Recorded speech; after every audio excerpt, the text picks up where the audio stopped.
What's history's best example of that escalated quickly?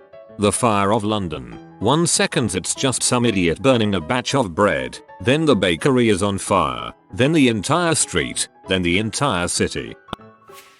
A long time ago in China, a captain was leading his men to their new posting. Unfortunately, heavy rain and flooding meant they were going to be late. He asked one of his men, "Woo, what's the penalty for lateness?" "Exactly, it's death, Captain." "I see. And what's the penalty for taking up arms against the government?" So began the Dazaxiang uprising of 209 BC, because of rain. The War of Jenkins' Ear. One day a British smuggler gets his ear chopped off by some Spanish patrol. 8 years later he finally brings it back to Britain and shows it to Parliament, and then all of a sudden war with Spain. Over 25,000 casualties, and then merges with the War of Austrian Succession. Not that quickly, but still interesting. Taping rebellion. Some dude fails several times the examinations to get a job as a civil servant in 1837. Feels sick for a few days, then says he's had a vision and he's Jesus' brother, with a duty to overthrow the Qing dynasty. In 1843, he founds his sect. In 1851, 10,000 of his followers defeat the government soldiers. This eventually leads to a 14-year-long war, and 20-30 million casualties.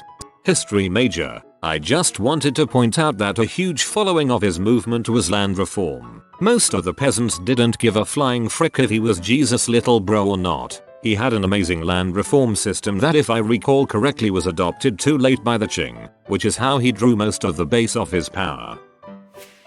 The Rwandan genocide. 1 million people killed in around 100 days. The Arab Spring. Man in Tunisia lights himself on fire to protest the government. 5 years later and we have seen 5 civil wars, 3 revolutions, hundreds of thousands if not millions dead, nearly 20 million refugees, and the largest wave of global terrorism in modern history. Also, you didn't even mention the craziest part. It started when some guy's unlicensed fruit stand was shut down. All that stuff belongs to Germany, which just had war declared on by Britain, because Britain was friends with Belgium, who was being trespassed by Germany in order to get to France to kick France's butt, because France was friends with Russia, who was getting ready to kick Austria's butt, because Austria was getting ready to kick Serbia's butt, because someone from Serbia shot the leader of Austria's butt. Actually, he shot him in the head. And Britain is currently friends with Japan, so you know what that means. MP3 is an audio file format. MP4 is an audio and video file format. The MP5 is a submachine gun. 1515. Martin Luther teaches a class on the Epistle to the Romans. 1524. German Peasants' War, aka the largest popular uprising in European history to that date. In 1859, the US and UK almost went to war because one farmer shot the trespassing pig of another farmer. The British sent 2,000 troops and warships after the Americans sent infantry and artillery under the command of one George Pickett, who swore that he would make a Bunker Hill out of it. A British admiral was ordered to land troops and engage the Americans. He refused to do so. This all took place without the respective governments in London and Washington even knowing about it, and when word reached them about what was taking place, they immediately sought to resolve the issue. In 1945, the first nuclear bombs dropped on Japan. A little over 10 years later, we had enough nukes to destroy the world, and the peace was kept through mutual assured destruction. Like crap, we have barely enough uranium for this bomb. Oh, we can use plutonium for the other. Hey guys, check out how fast we can make plutonium. Whoops, now America has 10,000 nuclear weapons. The spread of Islam. Founded in 610, in 100 years they would control everything from Spain, North Africa, all of Arabia, all of the Middle East and former Persian holdings, and the Indus region of India. It slowed down for a while after that, but by 1450 Islam had spread to nearly all of the Imperial Eastern Roman territories, all of northern India and Indonesia, and everything down to the equator in Africa. Much of that slow period is referred to as their golden age. The space race. 1957. Russia puts the first artificial satellite into space. 1971. Dudes riding dune buggies and playing golf on the moon. The 12th of April, 1961, a guy goes to space for an hour and a bit in a capsule that we get rid of. The 12th of April, 1981, we send 2 guys to space in a plane that can seat 7 for 3 days. And we can use the plane again. The collapse of the Berlin Wall. Basically, some East German official mistakenly said, "Oh, you can cross now." Thousands of people started doing so even though they weren't supposed to be allowed. But when it came to it, no one would order the soldiers to start shooting everyone. So thousands pushed their way through, and then thousands more started physically tearing it down from both sides. Kind of symbolic of the nearly as quick collapse of the rest of the Iron Curtain.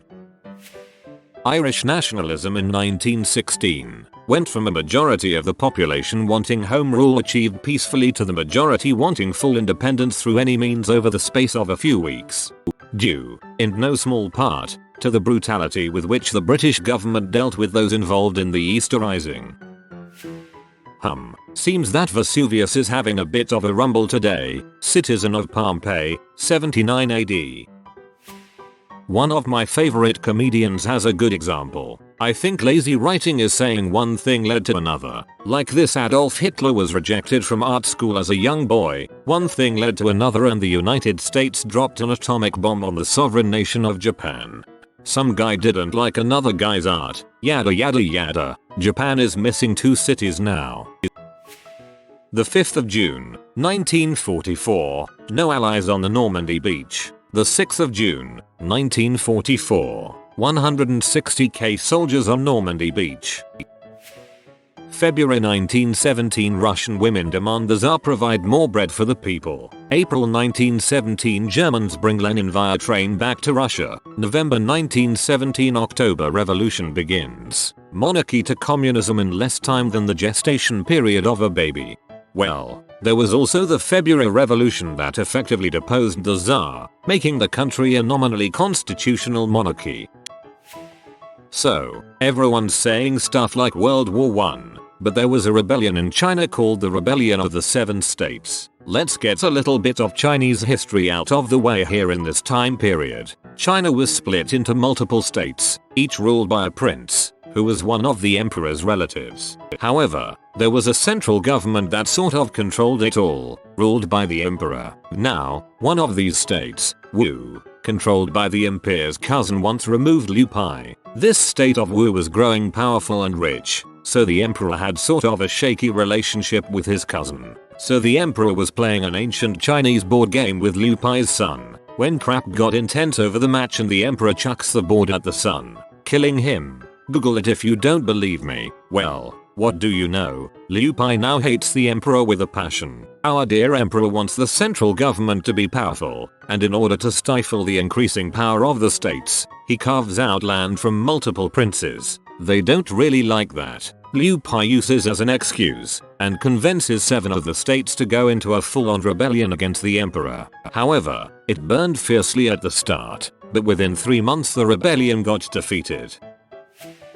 February Revolution. The 8th of March, our calendar. International Women's Day march turns into a huge anti-monarchy protest. The 12th of March, most of the army crosses sides. The 15th of March, Tsar quits his job. 1-0 to the revolutionaries. The Honeybee War. There is a border dispute between Iowa and Missouri where both states claim a 2-mile area near the border. One day Missouri sends a tax collector to a town in this area and he is chased off by a mob. Before leaving though, he steals a few beehives. A bunch of Iowans then invade Missouri and kidnap a sheriff, and soon both states' militias are called in and spend the next few months sitting on the border waiting for the other side to do something. What makes it even better is the militias didn't even have real weapons, just what they brought from home. In the ranks were to be found men armed with blunderbusses, flintlocks, and quaint old ancestral swords that had probably adorned the walls for many generations. One private carried a plow coulter over his shoulder by means of a log chain. Another had an old-fashioned sausage stuffer for a weapon, while a third shouldered a sheet iron sword about 6 feet long.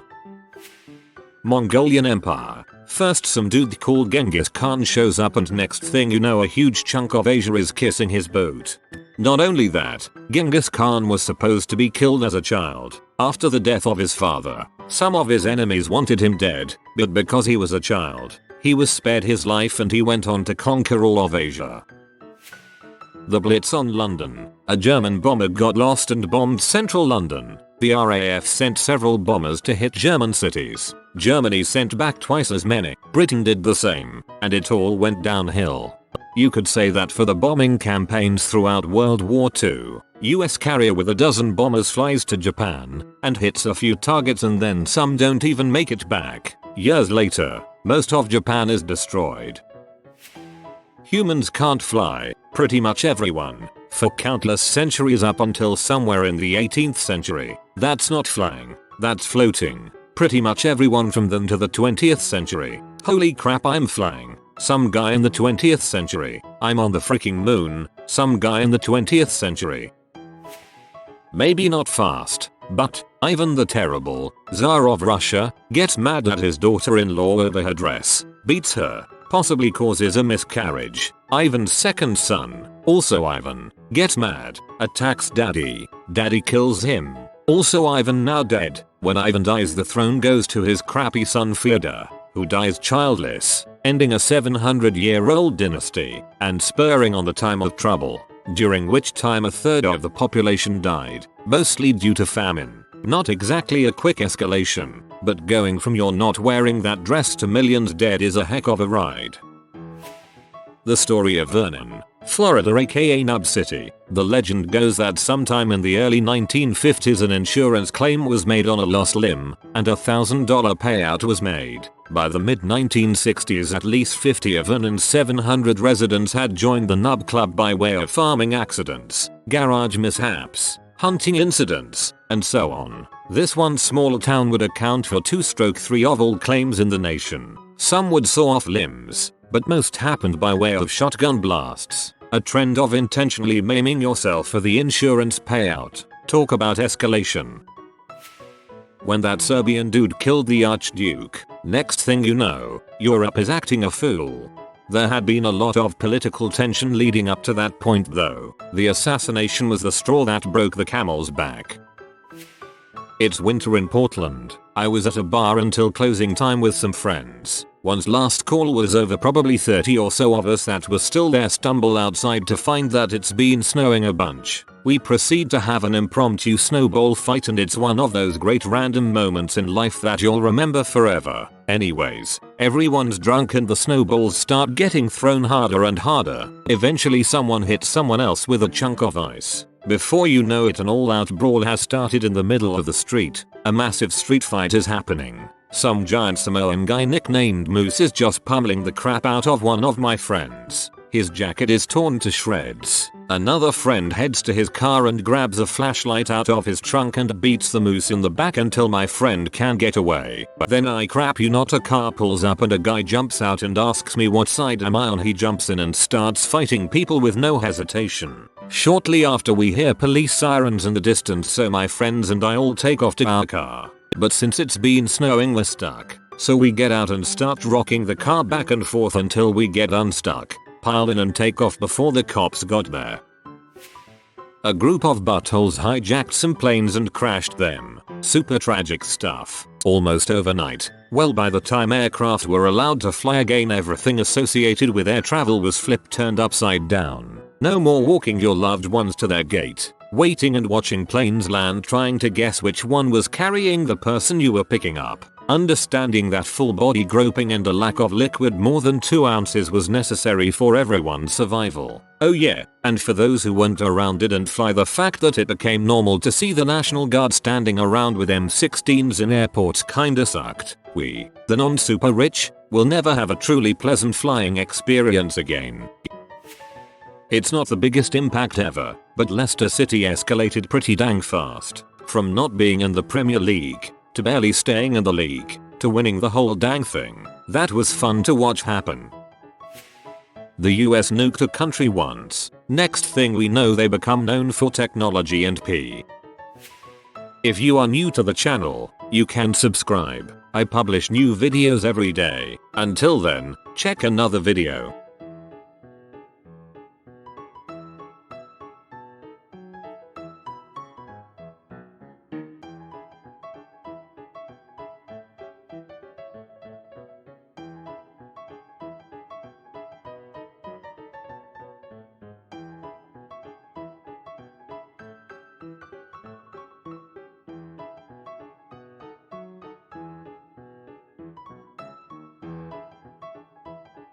Bye for now.